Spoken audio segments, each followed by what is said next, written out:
welcome back to Slothbox. I'm Lyndon Dixon, and as usual, this video is brought to you by the Excelsior Sporting Club. Today I'm joined by top trainer Will Jones. Will, how you getting on, mate? Yeah, I'm very well, thank you. How about yourself? Yeah, I'm not too bad. I want to go right back to the start, mate. How did you first get into boxing? Tell me. Boxing itself, when I boxed, was just to sort of keep my nose clean and behave a bit. My dad got me into it. A lot of people in the area were doing it, and it was just a bit of control of my ADHD, I reckon. But at what point did it go from boxing? Because the thing is, a lot of lads try boxing, they'd fall out of love with it, but it's difficult becoming a pro. Well, you've took it a step further and become a trainer. How does that come about?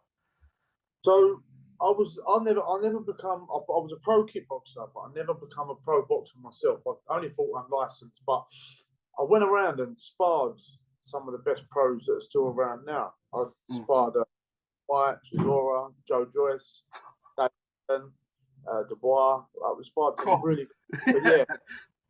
So I'm not going around saying I won any of them spars, but so yeah, I just went around sparring, and then where we would go as a team, sometimes our coach couldn't make it. You end up calling your teammates, like my old teammate was Johnny Fisher, corner each other. I had Charlie Duffield, me and him went up and sparred Dillian White before, cornering each other. Mark Tibbs was in Dillian's corner. And then on my unlicensed fight nights, I used to corner my friends, and like the teammates then, and then fight last. I'd have my hand wrapped ready to go last. It was just like being a bit of a team player. I've always enjoyed it, and yeah. And then I just fell in love with coaching. I was very, very lucky. Like, if I'm going on, tell me shut up. No, but, carry on. Very lucky. Like, I had opportunity. Angel Fernandez. I've had it gym for nearly 4 years now, and Angel Fernandez, Ohara at the time, and they needed a gym to work out of a base. So Angel come down, and we was training Ohara. It was just after it was just before the Jeff Ofori fight in the Golden Corner. I worked with Angel throughout that. During my travels on kickboxing before that, I obtained a pro license of coaching home in Slovakia. And so Angel was like, listen, Will, do you want to help me in the corner for it? I helped him out during the whole camp for the fight, helped him in the corner. And then after that, Angel said, listen, I'm going to be busy. He had AJ at the time. I'm going to be busy working. Andy Joshua, would you like to work with Ohara? And I was like, would Ohara like to work with me? But listen, it works really well, and Ohara's with me still 4 fights later. Yeah, like it's been nigh on perfect. We've become very good friends, not just a coach and fighter. Well, talk to me a little bit about how you first met then. Was it specifically through Angel coming along saying that he needed to have somewhere to work out? Yeah. So it's basically that, and then like I sort of gave him a roof to work out of, and I always like wanted to stick around, and like coaching was my thing. I always wanted to stick around and study, and yeah, like they helped out in the corner and went from there, and then it was just such an experience. It's the Golden Contract fight. Jeff Ofori put up one hell of a fight against Ohara.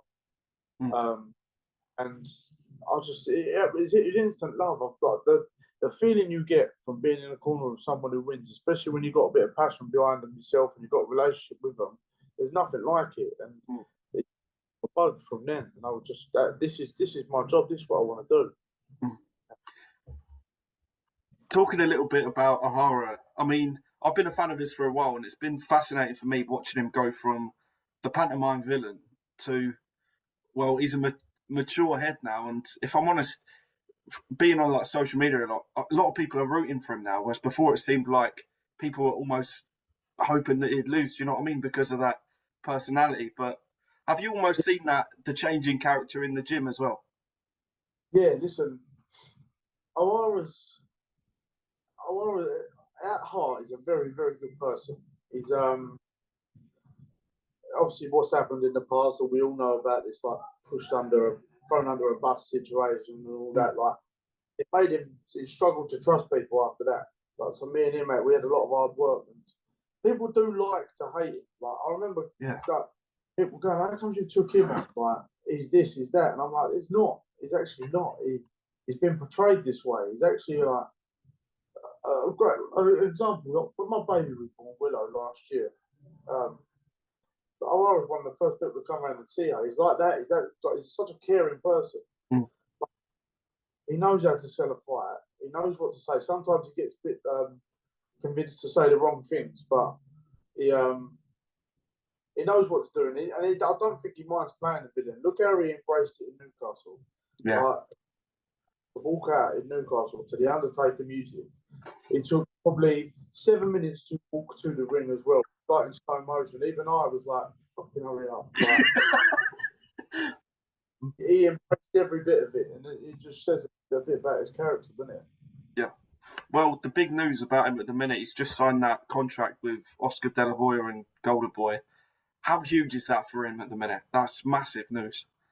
It's massive. It is huge. Like with me and Ohara, since we've been working together, we've had dates and like, right, this is it, pencil it in, and then they've been dropped out, and then like obviously the old promotion he was with that went, and then we never really had any like of the biggest, most solid structure, and then we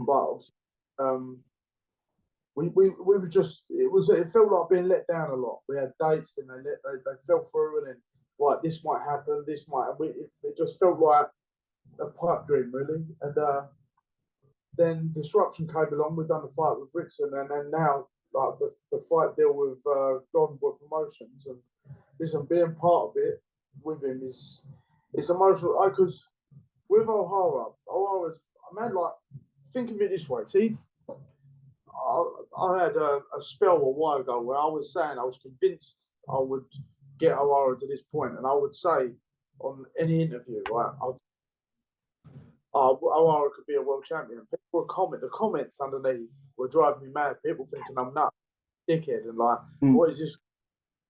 Now, can you imagine? I felt they were driving me mad. You see comments under videos, they make me paranoid. Like I'm still new to it all. Ohara's had to for a long time. Like it just shows, and that is his character, and this is his happy ending that he deserves. I think well, not the ending because he's going to win this title and carry on. What this guy deserves is to endure a lot of shit from the public, and he's been stabbed in the back a lot of times. I've seen it myself, and no one deserves it more. Exactly. Well, I feel like it's the start of a new chapter for him, but already in the new chapter, there's a bit of drama, as there always is. The whole Rolly Romero purse bid situation. What's going on there, mate? Because it's confusing me. Out of nowhere, day before the purse bids, everyone see that Rolly Romero has got an injury to his hand. Probably his contract signing hand, if I'm honest. I think, listen, I missed it. Meg was sitting there like, yeah, I knew that was coming. So it's part of the game. I'm pretty sure we'll definitely get our fight with Rolly. It will come either next or one after that. We're in line for the world title fight. Whoever it is, I don't think no one's stopping Ohara from getting that world title. I've never seen a more determined person in the gym. I hope it's Rolly. Whoever it is, he'll get the title. If it is Rolly, well, how do you see it going? Because Rolly's quite like a come forward fighter in a sense. He sort of don't back down. But how would you see that going when they meet? I'm confident. Ohara would stop him in good fashion as well. If this sounds terrible, right? I'm probably going to get a bit of stick for this, but I'm getting used to this whole wheels of prick in the comment situation, right? I think Ritson's a harder fight. Why? What makes you think that? Right, because Ritson had the big. Listen, we was well aware of how dangerous Ritson was, and Lewis Ritson's got the biggest set of nuts on him. Like I thought his hand was going to fall off before he even hurt him, because he could take punch after punch. I just don't think Rolly's got that in him. That dog like Lewis Ritson had. It's only that we've done our studying. Me, Junior, and Ian, my coaching team that worked with Ohara. Listen, we sat there night before picking out little faults, and the body shot finish was the one we went for. that we had to work on later in the fight. Don't do it early, get it later, get Ritson's guard higher. And I do think Ritson's a tougher fight than Rolly, 100%. Well, you mentioned a little bit ago about when you were starting off with these interviews and that you're saying that you're going to make him a world champion. Do you feel like this contract and just talks with Rolly Romero, do you feel like that's one step closer now? It's like finally in reach. See when he does this, I'm gonna clip every time I've said he's a world champion and screenshot. Just sit there like that. That's the thumbnail, mate. That's the thumbnail. I'm just gonna sit there with a big grin on my face because listen, Ohara's had there's a lot of opinions on social media of Ohara, and I think as of late he's proved a lot of them wrong, and people are seeing him in the light he deserves to be seen in, and I think people are now seeing him for the fighter he is as well. He's actually very, very well. Talk to me, moving on from Ohara for a bit, talk to me a bit about the huge fight in Spence Crawford. I mean, everyone I speak to is on the fence about that one, but if I had to force you to pick, who are you picking? Oh, Crawford. Why Crawford? I just think he's just got something different in him that Spence has. I just think it's gonna be a real game of chess, that fight, and Crawford's gonna have that little one step ahead. And I feel it can either go one way. I think Crawford can draw him into something, catch him, and stop him, or it's going to be one of them really horrible to watch stalemate, Okoli fights. Do you know what I mean? Yeah. One of them like a real dead chess match. It's not going to have the excitement that a Nuran fought had, that's for sure. Oh, that was a fight. Unbelievable. But yeah, I'm Crawford all day. Well, talk to me a little bit about the other fighters you've got in your camp. I think I've seen that you've signed a few that are coming over to the gym now, and a few have signed some deals. Talk to me a little bit about what's coming up for the gym. So I'll go through them. We've got Tom Welland, very decorated amateur. I've been out sparring with him today with Dennis McCann. Dennis McCann's looking amazing for his fight, by the way. Tom Welland. Listen, Tom's like a little miniature Golovkin. He's going to be special. I've got absolutely no doubts he will fly to the top of that division. He surprises me every time. I couldn't ask for a better guy to train. Me and him were quite close anyway, but you don't have to tell him nothing. He's on it. He's on the ball. He's got a great boxing knowledge, very young he is as well. I've got Tom, and his promotional deal will be announced this week. I wish I could say now, but it will be announced. I've got a young girl, Brooke Eaton. She was a very, very decorated, especially for a female. She can fight. This girl's serious. She's making a debut in Denmark. So nice.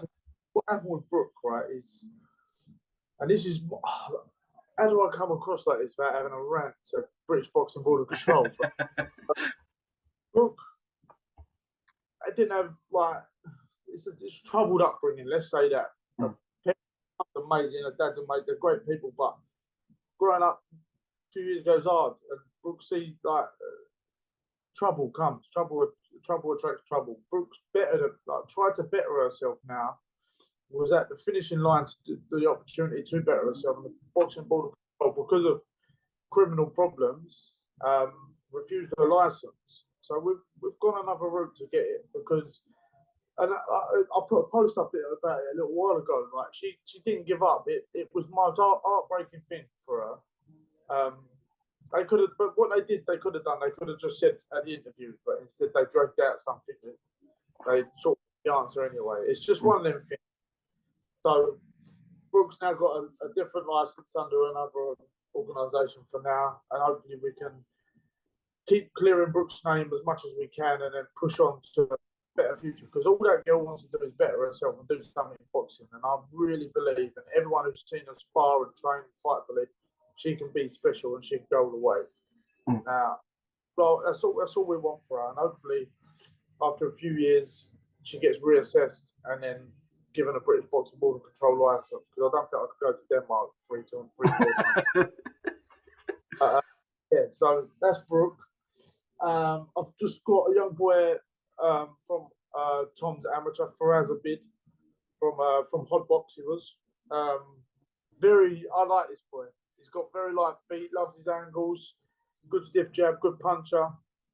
Quite exciting. I'm very looking forward to see what we can do. He's with Let's Go Management with my man Lee, who basically all my fighters are with. Listen, Lee, I'm going to blow a bit of smoke up his ass, man. He's probably one of the best people I've ever worked with.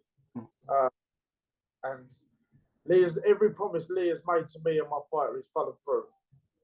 So keep that up, Lee. Funny. Yeah, keep it up. Delivering, but no, he has, and he's not just like a business associate; he's a good friend to the family as well.